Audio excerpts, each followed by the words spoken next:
Hi കൂട്ടുകാരെ, പുതിയൊരു വീഡിയോയിലേക്ക് എല്ലാവർക്കും സ്വാഗതം. അങ്ങനെ സുധനെ കുറ്റപ്പെടുത്തി ഇന്ദ്രൻ സംസാരിക്കണം കേട്ടോ. നിൻ്റെ അമ്മായി അച്ഛനാടാ ഈ പ്രവൃത്തി ചെയ്തതെന്ന് പറയുമ്പോൾ ദേഷ്യം പിടിച്ച് സത്യം പറയണേ. അമ്മ ആ സ്വർണ്ണം എടുത്തേ എന്ന് പറയുമ്പോൾ സുശീല ഒന്ന് ഞെട്ടിപ്പോയിട്ടോ. ഈ സമയം എന്തിനെന്ന ചോദ്യവുമായി സുശീല വരികയാണ്. എന്നിട്ട് സത്യം പറയണം, അമ്മയോട് ആ സ്വർണം കൊണ്ടുവരാനാണ് പറഞ്ഞത്. എൻ്റെ ഏട്ടന് വേണ്ടാത്ത സ്വർണം എനിക്കും വേണ്ട എന്ന് തീരുമാനം എടുക്കണം കേട്ടോ. എന്നാൽ ഇത് കേട്ടിട്ട് സോനക്കും ഷ്യാമിനും അത്ര വല്ലാതെ അങ്ങ് പിടിക്കില്ല കേട്ടോ. അവർ രണ്ടുപേരും ദേഷ്യത്തോടു കൂടി അവിടെ നിന്നും പോകുമ്പോൾ സ്വർണവുമായി സുശീല എത്തണം ഇതാ എന്ന് പറയുമ്പോൾ അതും വാങ്ങി അവിടെ നിന്നും പോകുമ്പോൾ ഇന്ദ്രൻ ദേഷ്യത്തോടു കൂടി അവിടെ നിൽക്കുന്നുണ്ട് കേട്ടോ. പിന്നീടാണെങ്കിലോ ഇങ്ങനെ കാണിക്കുന്നത് സുധൻ്റെ വീട്ടിലോട്ട് പോകുന്ന ആ ഒരു രംഗാണ്. ആ സമയം സുധൻ്റെ ടേബിളിലോട്ട് ഈ സ്വർണ്ണം ഇട്ട് കൊടുക്കുകയാണ്. അത് കാണുന്ന സുധനും പ്രതിഭയും കൂടി എന്താ എന്ന് ചോദിക്കുകയാണ്.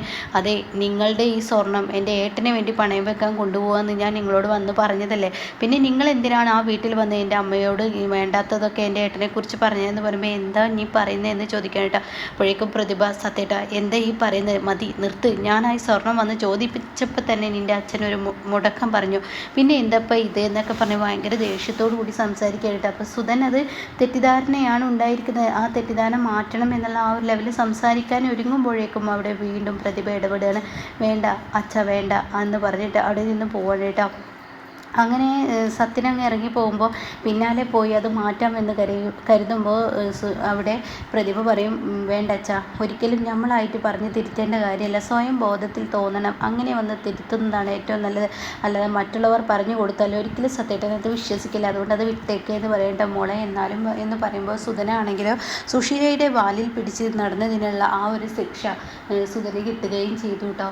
പിന്നീടാണെങ്കിലോ ഇങ്ങനെ വിനയനെയാണ് കാണിക്കുന്നത്. ഇങ്ങനെ വിനയൻ്റെ വീട്ടിലിരിക്കുകയാണ്. ആ സമയം വിനയൻ്റെ മനസ്സിലൂടെ പല ചിന്തകളാണ്. അപ്പോൾ ഈ നേരം വരെ അനുഭവം വിളിച്ചില്ലല്ലോ, അനുഭവം വിളിക്കാമെന്ന് പറഞ്ഞ് വിളിച്ചില്ലല്ലോ, ഇനിയിപ്പോൾ ചീരു സമ്മതിച്ചിട്ടുണ്ടാവില്ല.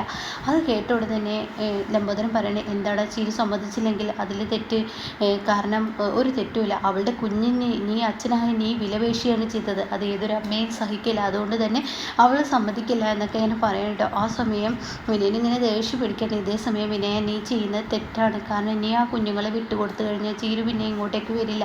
അത് കേട്ട ഉടനെ വിനയ എനിക്ക് ആ കട, അതാണ് എൻ്റെ ലക്ഷ്യം, എനിക്ക് ആ പണം കിട്ടണം എന്നൊക്കെ ഇങ്ങനെ പറയണം. ആ സമയം ലതിക പറയുന്നുണ്ട്, എന്തായാലും ഈ പണം വാങ്ങുന്നതിനോടുകൂടി പിന്നീട് നിനക്ക് ഈ ബന്ധമില്ലാതാവുകയാണ് ചെയ്യുന്നത്, ചീരു എന്ന ആ ഒരാളെ നിനക്ക് കിട്ടില്ല എന്നൊക്കെ ഇങ്ങനെ പറയുന്നുണ്ട് കേട്ടോ.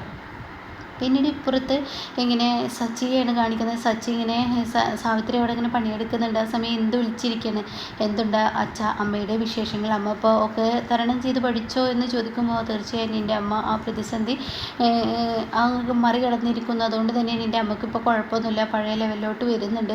എന്തായാലും ഏട്ടൻ്റെ കാര്യം ഇനി എന്തെന്ന് ചോദിക്കുമ്പോൾ ഏട്ടൻ എന്തായാലും തീർച്ചയായും ജാമ്യത്തിൽ ഇറക്കണം, നിൻ്റെ അമ്മ ഒന്ന് ശരിയായി വരുന്നുണ്ട്, നീ എന്നാ വരുന്നത്, ഞാൻ കുറച്ച് ദിവസത്തിനുള്ളിൽ വരുമെന്ന് പറയണേ. എന്നിട്ട് ഇങ്ങനെ സാവിത്രി അവിടെ ഇരിക്കുന്നുണ്ട് കേട്ടോ.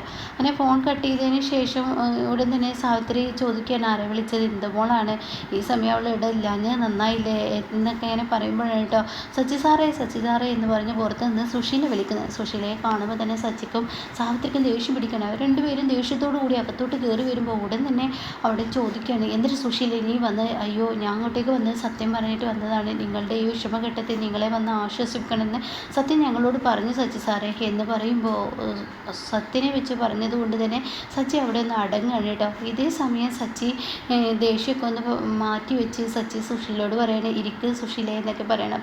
അപ്പോഴേക്കും സാവിത്രിയോട് നീ ഒരു ചായ എടുത്തിട്ട് വാ എന്ന് പറഞ്ഞിട്ട് പറഞ്ഞു വിടുന്നുണ്ട് കേട്ടോ. അങ്ങനെ സുശീല ഭയങ്കര വലിവോട് കൂടി സംസാരിക്കണം, സച്ചി സാറിന് ഈ ഒരു ഘട്ടം വന്നതിൽ ഭയങ്കര വിഷമമുണ്ട്, എന്തായാലും സച്ചി സാറ് അവന് ജാമ്യം ലഭിക്കാനുള്ള ആ ഒരു തീരുമാനം എന്തായി എന്നൊക്കെ ചോദിക്കാനായിട്ട്, അതൊക്കെ ഇനി മുന്നിൽ നീക്കിക്കൊണ്ടിരിക്കുകയാണ് എന്നൊക്കെ ഇങ്ങനെ പറയാണ്.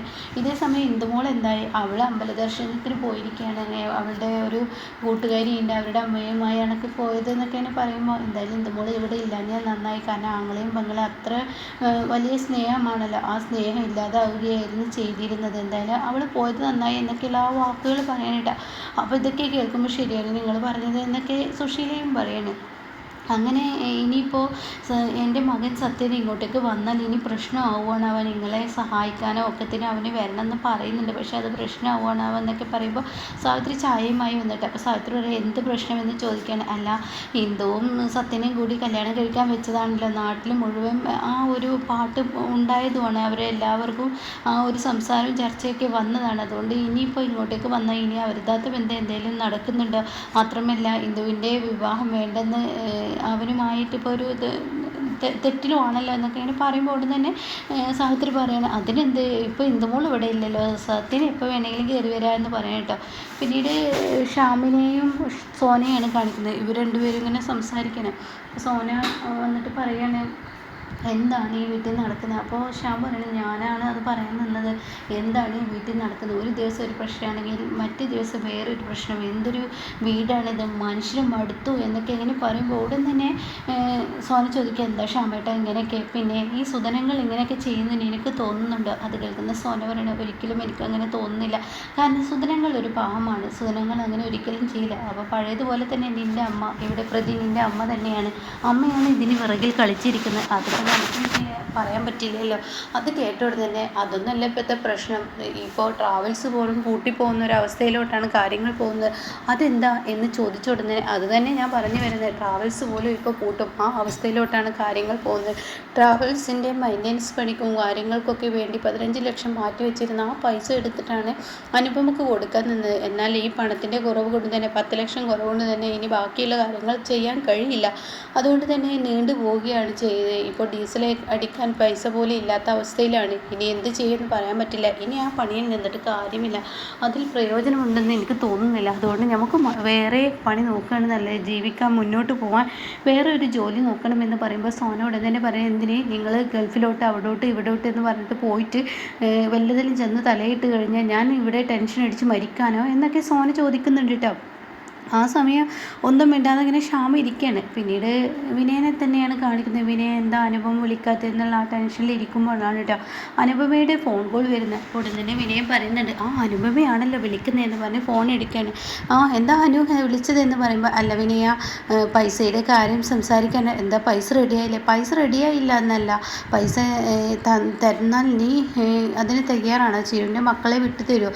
തീർച്ചയായും 15 ലക്ഷം രൂപ എൻ്റെ കൈകളിൽ തന്നാൽ ഞാൻ വിട്ടു തരുമോ? ഒറ്റയടിക്കായി കൈകളിൽ തരണമെന്ന് പറഞ്ഞിട്ട് അത് കേൾക്കുന്ന അനുപമ പറയുന്നത് ശരി ഞാൻ തരാം എന്ന് പറയട്ടെ. അപ്പോൾ ചിരു ഇതൊക്കെ കേൾക്കുന്നുണ്ട്.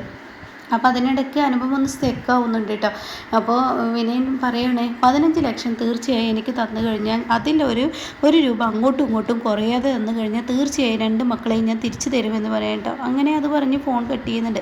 അപ്പോൾ ലതികക്കാണെങ്കിൽ പ്രതീക്ഷകളെല്ലാം നഷ്ടപ്പെടുകയാണ്. ലതിക പറയുന്നുണ്ട് പ്രതീക്ഷകളെല്ലാം നഷ്ടപ്പെട്ടു, ഇനി ചീരു ഈ വീട്ടിലോട്ടില്ല വിനയ, അത് നീ ചിന്തിക്കണം എന്നൊക്കെ പറയുമ്പോൾ എനിക്കെൻ്റെ കാര്യം നടക്കണം എന്നുള്ള ആ സംസാരമായിട്ട് വിനയൻ.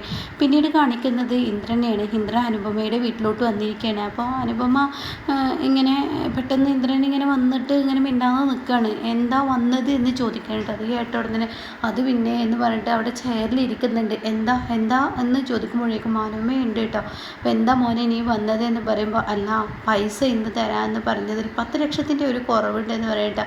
ഇത് കേൾക്കുന്ന അനുപമ 10 ലക്ഷത്തിൻ്റെ കുറവുള്ളൂ, 15 ലക്ഷം നിങ്ങളുടെ കയ്യിൽ തരാനുണ്ടോ? അത് തീർച്ചയായും കയ്യിലിരിപ്പുണ്ട്, എന്നാൽ ആ പണം തരുമോ? വിനയൻ്റെ കുഞ്ഞുങ്ങളെ വിനയനിൽ നിന്ന് ആ കുഞ്ഞുങ്ങളെ ചീരുവിൻ്റെ കൈകളിൽ എത്തിക്കണം. ചീരുവിന് സഹായത്തിന് ആരും തന്നെ ഇല്ല, അതുകൊണ്ട് തന്നെ ചീരുവിൻ്റെ മക്കളെ തിരികെ കൊടുക്കുക എന്നുള്ളത് നമ്മുടെയും കൂടി ഉത്തരവാദിത്തമാണല്ലോ. അതുകൊണ്ട് ചീരുവിൻ്റെ മക്കളെ തിരികെ കൊടുക്കണമല്ലോ. അതുകൊണ്ട് ഈ 15 ലക്ഷം തരാൻ പറ്റുമോ എന്ന് ചോദിക്കുമ്പോൾ എന്തിനാ അതിന് യാതൊരുവിധ തടസ്സവും ഇല്ല എന്ന് പറയട്ടെ.